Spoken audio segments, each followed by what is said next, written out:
Ano nga ba ang canonical coronation? Ito ay isang pagpapala na ipinagkaloob ng Santo Papa sa isang partikular na Marian image sa alinmang bahagi ng mundo na nakatutulong sa paglago ng kabanalan at debosyon ng mga Kristiyano.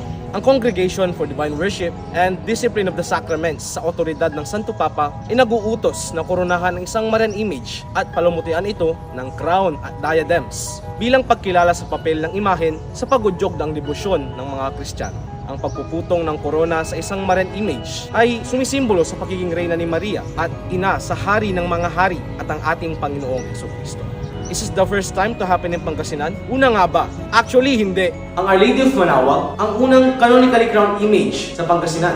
Ito ay naganap noong April 21, 1926 na pinangunahan ni dating Apostolic Delegate Guglielmo Piani sa ngalan ni Pope Pius XI. Ang nangorona naman sa image ng Child Jesus in Our Lady's Arms ay si dating Archbishop of Manila, Michael O. Doherty.